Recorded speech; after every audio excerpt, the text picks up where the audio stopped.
Good morning, welcome back to the channel.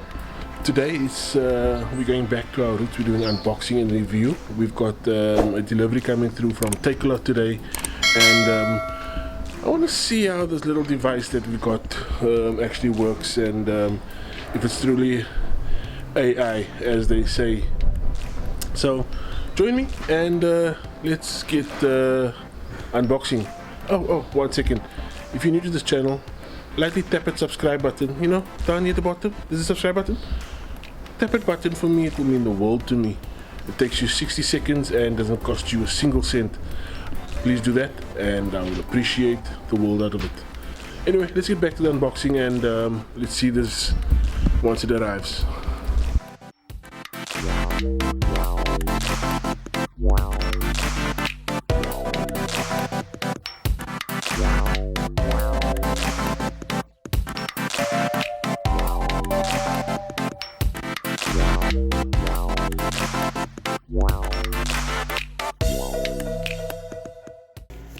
Right, so we have everything laid out on the table for you, so let's have a look at what we've got. So this right here is the 360 vacuum, that's the robot, the charging dock, adapters for the charging cable that get with the package. Let me just get this into focus. Then we've got the charging adapter itself for the plug, and we have our mop attachment, which we'll talk about. Okay, so the charging unit comes with various plug adapters. You've got your US and your European adapters, and you got your 2-point plug. You just plug in, so it all clips in. So all you do is you just pull that out. It comes like that, and you just slide this in. And it goes like that there. So now what happens is this is your charging unit that I explained. Right, so it's like this on your unit.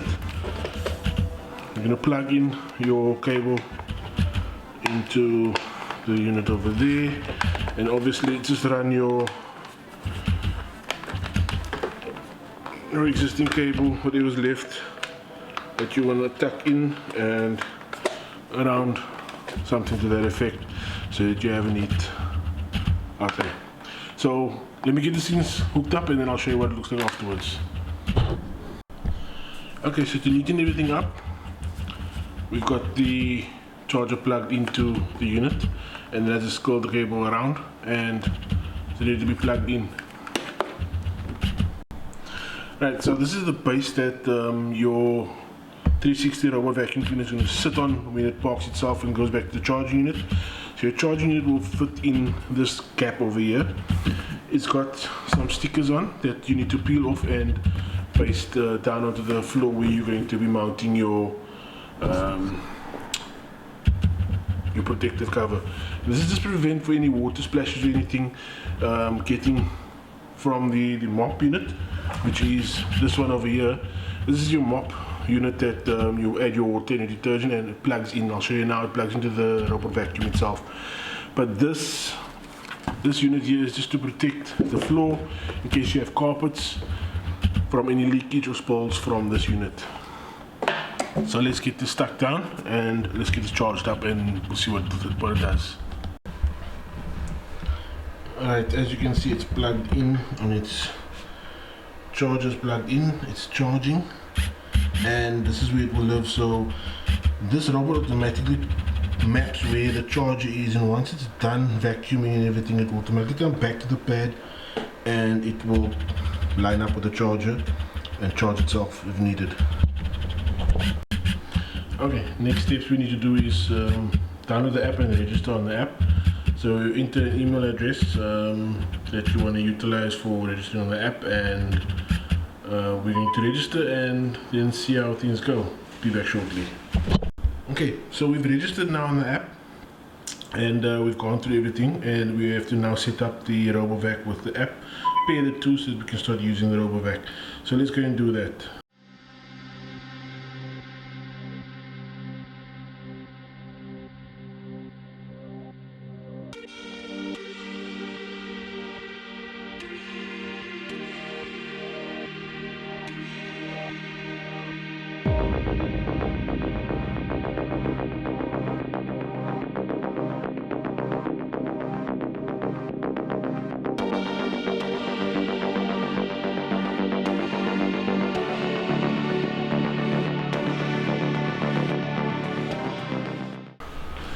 Okay, so the robot is connected. It's busy vacuuming in the room, but I want to show you the room. The room's quite untidy, so I'm not going to show you inside the room what it looks like, but it's connected. It took some time to get connected because the robot app only works on 2.4 gigahertz, and when you connect, you need to make sure that you don't have your mobile network on, and also your router is set to 2.4 gigahertz only.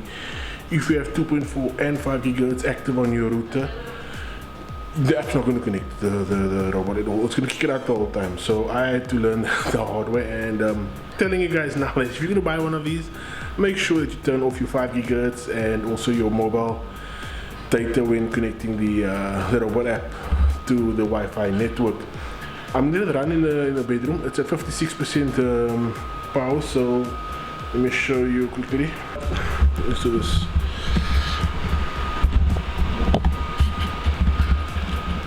So it's on 54% at the moment.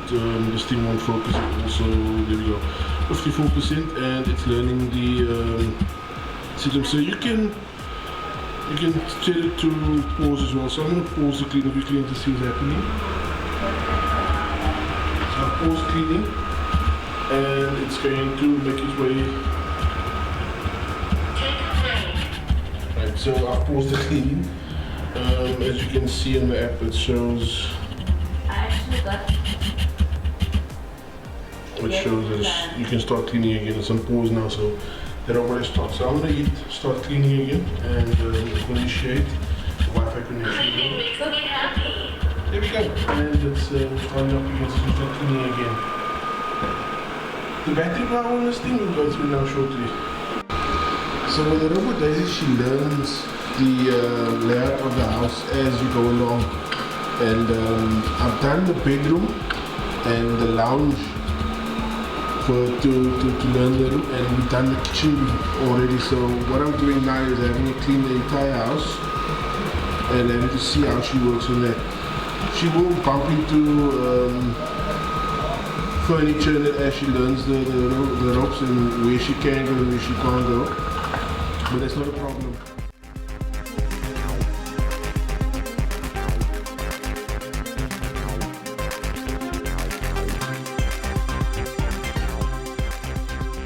Okay, it's been a couple of months since I've done the setup and had the initial run with the 360 Robo Vac, and I'm here to give you my verdict and a little bit more explanation on how this item works, and some tips and tricks regarding using the Robo Vac 360 in your household. So my verdict setup is definitely a buy, definitely worthwhile the money.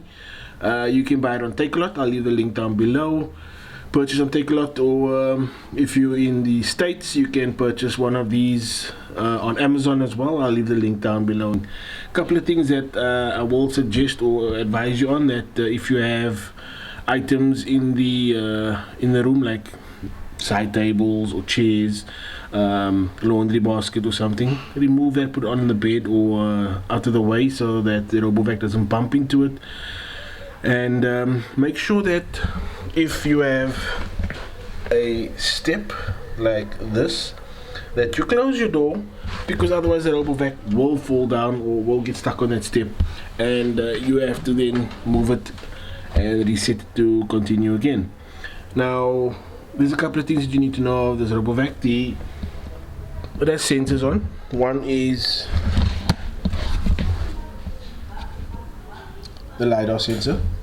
This basically sets out the room when it maps out the room. The sensors on the side, which is one here. This allows it to see where it's going, and then it's got another one here. These sensors need to be cleaned on a regular basis. There's no dust or grime or dirt gets into it. Otherwise you're gonna have problems with it not knowing where it's going or not able to map out what it's doing. Then your dustbin that comes in the robot is in the back. So you just flip up this lid and that's your dustbin. You've also got little brush and a little blade to cut any hairs or anything that gets stuck in the rollers. I'll show you now.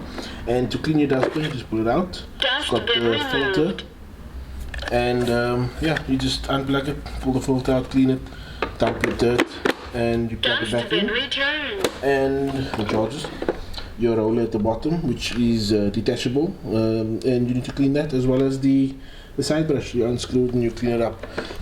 So what you'll notice when you have the Robo 360 vac turned on for the first time and it does its run through the house or the room you want to clean, it does a perimeter sweep first. It goes right around the room, maps out everything in the room, and then starts cleaning. And you'll see it does it in a controlled pattern. It goes up and down from one point of the room to the other point until it's completed, and then moves from the portion that it did last out of that room into the next room, does the perimeter sweep again, and then starts going back and forth doing the cleaning. In that way, it basically makes sure that it covers every single spot in the room and doesn't leave anything untouched, and it cleans very well. As I've shown you, the bin areas is quite small, so you need to clean that at least once or twice a week, depending on how often you use the Robo Vac. I use it on a weekly basis, maybe twice a week.